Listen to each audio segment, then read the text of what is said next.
नमस्कार, मैं भानु श्रीमाली, आपका हृदय से बहुत बहुत स्वागत। सूर्य पर बहुत ही विशेष जानकारियां और सूर्य ग्रह के बारे में हमारे जीवन पर किस प्रकार से प्रभाव पड़ता है, इस पर आपका सम्मुख लेकर के आया हूं। सूर्य आत्मा है, उदय के समय सुख को देने वाला, बड़ा ही मनोहर। और वही सूर्य दोपहर के समय मस्तक पर आया हुआ अत्यंत असहनीय होने लगता है। वही बाद में अस्त के समय बड़ा सुखद लगता है। कहीं भी घूमने के लिए जाते हो तो सनसेट पॉइंट की सेल्फियां वगैरह अवश्य उसका आनंद लेते हैं। अपने उदय से मध्याह्न और सायकाल सूर्य 3 बार बदलता है। तो इसी प्रकार कहते भी हैं, जीवन में उतार चढ़ाव बना रहता है। तो सूर्य देव भी 3 बार अपना प्रभाव बदलते हैं। स्वाभाविक है, मनुष्य पर भी इनका प्रभाव पड़ता है। विभिन्न राशियों में गोचर करते हुए सृष्टि में गर्मी, वर्षा, सर्दी ऐसी 3 अवस्थाओं का निर्माण करता है। वसंत ऋतु के समाप्त होते होते गर्मी शुरू होती है। यह समय चैत्र और वैशाख में रवि मीन राशि से मेष राशि में आता है। अभी यही स्थिति चल रही है। इस समय पृथ्वी के सूर्य बिल्कुल निकट है, इतना तापदायी है। सूर्य मेष में अपने उच्च राशि में ये नीच वृषभ में आते समय उदार और दयावान बनता है। सूर्य उच्च का मेष राशि में, सेनापति की राशि में, जब राजा अपने सेनापति के साथ होता है तो ऊर्जा बहुत हो जाती है, पराक्रम बहुत बढ़ जाता है। तब वह बहुत ही प्रभावशाली बन जाते हैं। उच्च से नीच वृषभ में आते समय कुछ उदार दयावान बनता है। ऐसा महसूस करता है जब उच्च पद पर व्यक्ति आसीन होता है तो वहां पर वह तपाने का प्रयास करता है, गलत कार्य करने का भी प्रयास करता है। वो अपनी पूर्ण पराकाष्ठा पर होता है। फिर ऐसा महसूस करता है अगली राशि में जाते जाते, मैंने ताप देकर अपराध किया है। जब उच्च पद पर होता है व्यक्ति तो अपने नियम कानून लागू करता है, अपना आदेश का पालन करवाने का प्रयास करता है। लेकिन जब उच्च पद से उतरने का स्थिति आती है तब वह अपने आप को ग्लानि महसूस करता है कि मैंने जब उच्च पद पर था तो लोगों का बहुत ज्यादा शोषण किया, उन पर अपना प्रभाव बताया। तो मिथुन में अपने कार्यों के प्रति समर्पित होने लगता है, किंतु कर्क राशि में आने पर उसे पश्चाताप भी होता है। जब वह वहां पर तो आदेशात्मक रहता है, जब मन के साथ मिल जाता है तब मन में ग्लानि होती है, मैंने बहुत ज्यादा लोगों को सताया है। तब उनकी आंखों में पानी आ जाता है, पश्चाताप होता है। वही अब बरसात का समय हो जाता है, उसके कारण आंखों में पानी आता है। उसी प्रकार से वह अपने स्वयं के घर सिंह राशि में प्रवेश करता है। सूर्य देव की मनोवृत्ति में परिवर्तन आता है, शांत और वैराग्यशील हो जाता है। उसको वहां पर जो मेष राशि में उसने तपाया था उसकी ग्लानि महसूस होती है। अपने घर पे आने पर जब आप कहीं पर जाते हैं तो किसी को अपशब्द या कहीं पर कुछ गलत बोल देते हैं, जब घर पर आकर के आनंद के साथ सोचते हैं शांति से, तब आपको महसूस होता है मैंने कुछ गलत किया है। जो भी आप गलत करते हो उसका पश्चाताप होता है। तब वह जब अपने घर पर सूर्य देव आते हैं तो शांत वैराग्यशील होते हैं। सूर्य देव की दृष्टि समता इंसाफ देने के लिए वेदों के संबंध की बातों को प्रभावित होती है। इस समय कन्या राशि में होता है, सिंह से कन्या में जाता है, पृथ्वी से थोड़ा दूर वह अपनी नीच राशि तुला में आता है। जब राजा तुला राशि में नीच का कहा गया है, जब राजा ऐश मौज करनी शुरू कर देता है, नृत्य सुराव शब्दम में खो जाता है। ऐश्वर्य की राशि है तुला राशि, शुक्राचार्य की राशि है। तब वह धर्म और न्याय की ओर ध्यान नहीं दे पाए, प्रजा के कल्याण की बात नहीं सोच पाए। यह भी तुला राशि के ही है। लेकिन अगर वह शांति से आनंद के साथ जनता के कल्याण की बात सोचे, धर्म से न्याय की क्षमता वृद्धि का बर्ताव करने लगता है, तो वह भी तुला राशि में हो सकता है। इस समय सृष्टि में वैभव संपन्न होकर शान से झूलती है प्रकृति, नई शोभा से अलंकृत दिखती है। मैं जो कहने जा रहा हूं, सूर्य मेष राशि में तापदायी होता है और तुला राशि में कल्याणकारक और सुखदायी होता है। इसका अर्थ इतना ही है, रवि उच्च राशि में बड़ा ही तपाने वाला होता है, नीच राशि में कुछ सौम्यता लिए हुए होता है। वहीं मेरे हिसाब से काफी ग्रहों में यह सिद्धांत लागू होता है। उच्च राशि में कोई ग्रह सुखदायी कल्याणकारी नहीं हो सकता। वहीं उच्च पद पर प्राप्त किए हुए व्यक्ति स्वभाव से अहंकारी तने हुए लगते हैं। उच्च पद पर बड़ा आदमी बिगड़ जाता है, रिश्वत लेनी शुरू कर देता है, अपने अधिकारों से लोगों का साथ बुरा बर्ताव करता है। वही यही सत्य है। तो सूर्य देव भी जब मेष राशि में आते हैं तो तपाने का कार्य करते हैं।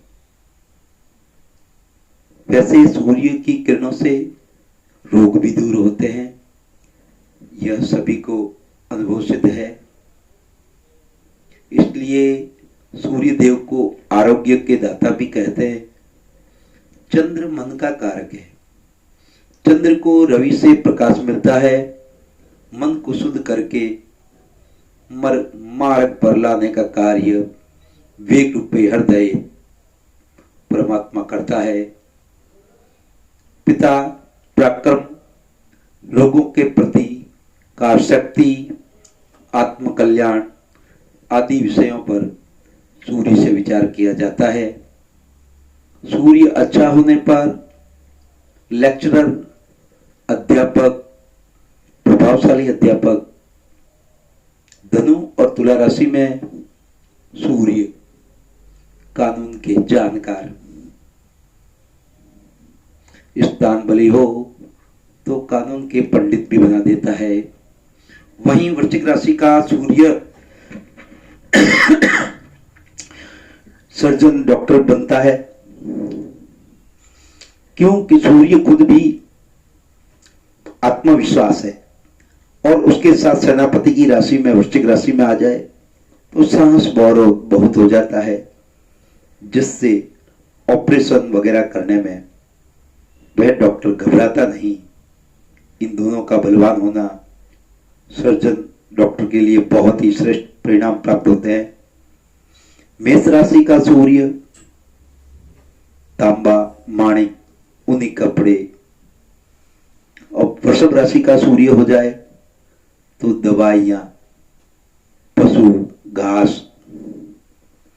मिथुन राशि का सूर्य स्कूल टीचर, जवाहरात का कार्य, कोर्ट से संबंधित कार्य। कर्क राशि में बिजली पर संबंधित कार्य व्यवसाय करता है। सिंह राशि में जौहरी, डायरेक्टर, राजा। कन्या राशि में मैनेजर, सार्वजनिक कार्यालय। तुला राशि में सिविल ऑफिसर, सेनापति, विदेश के राजदूत। वृश्चिक राशि में पत्थर, लाल चंदन। धनु राशि में धर्मगुरु, कानून के जानकार। मकर राशि में नगर पालिका, लोकल बोर्ड सेक्रेटरी, चेयरमैन, नगर पालिका अध्यक्ष। कुंभ राशि में वैसे ही छोटे मोटे पद दिलाने वाला, नगर पालिका में कुछ पद दिलाने वाला। मीन राशि में एक्सरे, फोटोग्राफी, मोती, इसके बारे में जानकारियां प्राप्त करने वाला होता है, इनका व्यवसाय करने वाला होता है। लेकिन ये सब बातें देश काल परिस्थिति अनुसार लागू होती है। लगन का रवि मनुष्य को उन्नति करता है, उन्नति देता है, क्योंकि वह स्वयं ऊंचे 10वें स्थान की ओर बढ़ा हुआ होता है। सूर्य देव किस स्थिति में है? स्त्री राशि के सूर्य है तो इसको पूर्ण सुख मिलता है। पुरुष राशि का सूर्य हो तो पत्नी को तवज्जो नहीं देता, थोड़ा सा दुखदाई होता है। वहीं धनु राशि का सूर्य हो तो विद्वान, कानून की जानकारी वाला, अभिनेता, इससे संबंधित। वहीं किंतु साथ में पत्नी से संबंधित कोई समस्या अवश्य देता है। कर्क राशि, सिंह राशि, कन्या राशि, तुला राशि, वृश्चिक राशि, धनु राशि। सूर्य मनुष्य को भाग्यशाली बनाता है। अब द्वितीय भाव यानी कि धन भाव में सूर्य मनुष्य को त्यागी, मूल्यवान धातुओं से संबंधित, पैसों वाला, चल अचल संपत्ति वाला, वहीं अपने परिवार को विरोध करने वाला भी बनाता है। आवाज में कुछ कटुता भी ला सकता है। त्याग का फल मेष राशि वालों, सिंह राशि वाले, धनु राशि वालों में देखने को मिलते हैं। जिनका लगन मकर, कन्या, वृषभ, वृश्चिक यदि इन स्थान में हो तो व्यक्ति के पास धन खूब सारा होता है, मूल्यवान वस्तुएं इकट्ठी कर लेता है। धन स्थान से वाणी, परिवार, चल अचल संपत्ति का विचार किया जाता है।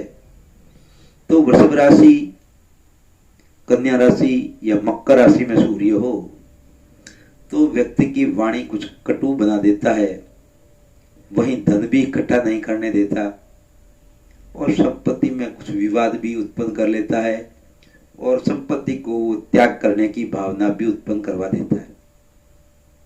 यहां पर कुछ कर्ज होने की भी संभावनाएं बढ़ जाती है।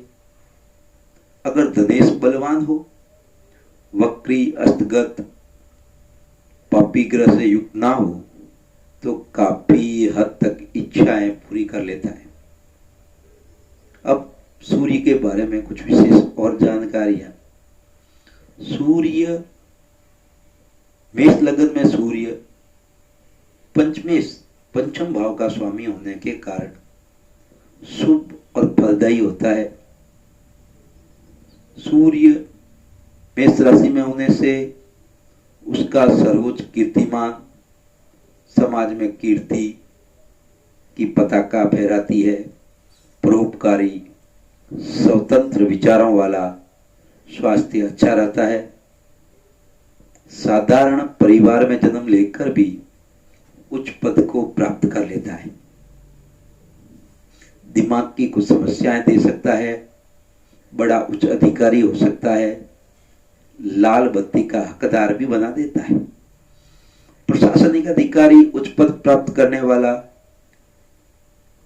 इन व्यक्तियों के पिता को भी समाज में बहुत प्रतिष्ठित व्यक्ति होते हैं या प्रतिष्ठा बहुत मिलती है। कुछ स्थितियों में यह व्यक्ति पत्नी को सम्मान नहीं दे पाते, ऐसी स्थिति भी उत्पन्न होती है। सूर्य और चंद्रमा साथ हो तो व्यक्ति का जन्म वैशाख कृष्ण पक्ष अमावस्या के समय 6 से 8 बजे के मध्य का होता है। जातक धनी होता है, सुखी होता है, उसकी पत्नी सुंदर होती है। और सूर्य और मंगल साथ हो जाए तो भी यह योग रोचक योग बनता है। किंबहुना योग भी बन जाता है। इस योग सूर्य के साथ यदि लग्नेश मंगल हो, सूर्य के साथ यदि लग्नेश मंगल हो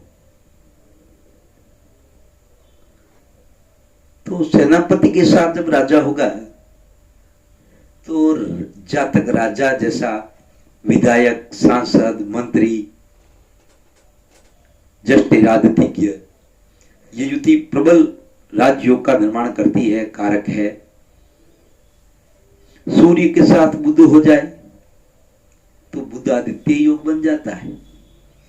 यह भी एक प्रकार का राजयोग है। सूर्य और देवगुरु बृहस्पति, भाग्येश गुरु, जब मेष लगन की कुंडली होगी और देवगुरु बृहस्पति भाग्येश 9वें भाव के स्वामी जातक को भाग्यशाली बनाते ही हैं।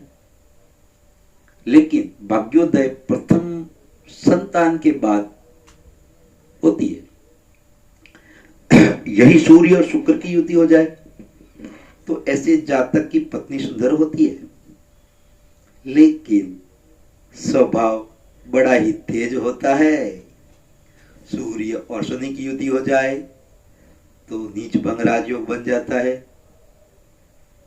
यहां पर भी विधायक, सांसद, मंत्री की स्थिति बनती है। सूर्य और राहु की युति बन जाए तो शिक्षा में रुकावट तो आती ही है महाराज। सूर्य और केतु हो जाए तो अच्छा वक्ता होता है, जातक पराक्रमी होता है। सूर्य कहते हैं केतु के साथ जो ग्रह बैठता है वो 5 गुना प्रभावशाली बना देता है। जिस भाव के साथ, जिस ग्रह के साथ जातक पराक्रमी होगा। सूर्य लगन में हो जाए, मंगल 10वें भाव में कुलदीपक योग, उच्च के, सूर्य भी उच्च के,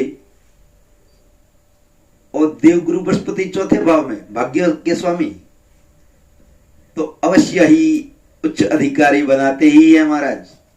वापस समझ लेना, सूर्य लगन में हो तो उच्च के हुए, मंगल 10वें भाव में उच्च के कुलदीपक योग, और देवगुरु बृहस्पति भाग्य के स्वामी होकर के 4th भाव में जो कि कुलदीपक पर अपना आशीर्वाद बनाए हुए, तो अवश्य ही उच्च अधिकारी बनाता ही है। मेष लगन में सूर्य पंचमेश और त्रिकोण के स्वामी होने से शुभ फलदायी बन जाते हैं। द्वितीय स्थान में सूर्य और वृषभ राशि का होगा। ऐसा जातक इज्जत पाने वाले, फैक्ट्री के मालिक, सरकारी क्षेत्र में मान सम्मान वाले पाने वाले भाग्यशाली होते हैं। हाँ, ये जरूर है परिवार का विरोधी बनते हैं, परिवार से दुश्मनी रखने वाले होते हैं, परिवार को मान सम्मान नहीं देते, तवज्जो देना नहीं दे सकते, ये लोग नहीं देते हैं, ऐसी उनकी मानसिकता हो जाती है। जातक का धन शुभ मार्ग पर शुभ कार्यों में खर्च भी करते हैं ये लोग, बड़े वाहनों का सुख भी प्राप्त कर लेते हैं, वहीं अपनी वाणी से कटुता भी ले आते हैं, अभिमानी भी बन जाते हैं। द्वितीय भाव में सूर्य वाले व्यक्ति को एक मैं सलाह देना चाहूंगा, यह कभी भी फ्री की सेवाएं ना ले। मेष लगन में सूर्य तृतीय भाव में होने से व्यक्ति कोर्ट कचहरी में विजेता प्राप्त करते हैं, इनका निश्चय दृढ़ होता है। यह परिवार में भाइयों का मान सम्मान पाते हैं, पिता के संपत्ति पाने वाले होते हैं, गणित के अच्छे जानकार हो सकते हैं, ज्योतिष के जानकार हो सकते हैं, साहसी हो सकते हैं, इनके मित्र धन वाले होते हैं, धनी होते हैं, भाई प्रभावशाली होता है, धर्मगुरु के रूप में यश प्राप्त कर लेते हैं, स्वयं अपने पराक्रम पर भी अच्छा कार्य कर लेते हैं, धन प्राप्त कर लेते हैं ये लोग लेकिन इनको एक भाई का दुख अवश्य देखना पड़ता है। चतुर्थ भाव में सूर्य, मेष लगन का सूर्य कर्क राशि में होगा। सूर्य जब आत्मा मन के साथ हो जाए तो कॉन्फिडेंस बहुत बढ़ जाता है ऐसे व्यक्तियों का। तो एक कॉन्फिडेंस, सकारात्मकता ज्यादा होने से सरकारी क्षेत्र में इजीली प्राप्त कर लेते हैं, मान सम्मान पाने वाले, विदेशी यात्रा करने वाले, माता पिता के भक्त भी होते हैं, अच्छी जमीन जायदाद इनको प्राप्त हो जाती है। जातक को थोड़ा सा सहयोग प्राप्त हो जाए तो सरकारी क्षेत्र में बहुत ऊंचाइयां प्राप्त कर लेते हैं, अच्छा लाभ प्राप्त कर लेते हैं। जातक पढ़े लिखे उच्च डिग्री प्राप्त करते हैं। ऐसा व्यक्ति माता से विचारधारा में या माता से सुख में कुछ कमी हो सकती है। वहीं ऐसा व्यक्ति दूसरों के लिए जोड़ तोड़ करने का प्रयास भी कर लेते हैं। मेष लगन वालों के सूर्य पंचम भाव में उच्च शिक्षा प्राप्त करने वाला, वहीं जातक ज्योतिष में, तंत्र मंत्र, गुप्त विद्याओं में जानकार भी बनाता है। जातक का भाग्योदय संतान पुत्र प्राप्ति के बाद होता है। इनके लोगों के पुण्य का प्रताप होता है। जातक की संतति अच्छी होती है। वहीं परिवार में तरक्की कराने वाला व्यक्ति भी होता है। वहीं पहली संतान में कहीं दिक्कत भी आ जाती है। आज मैं यहीं तक आपसे अनुमति लेना चाहता हूं। मेरा यह कार्यक्रम अच्छा लगा तो लाइक, सब्सक्राइब, शेयर अवश्य करिए और अगले सूर्य के बारे में जानकारी लेकर के आपके सम्मुख जल्दी ही, तब तक के लिए नमस्कार।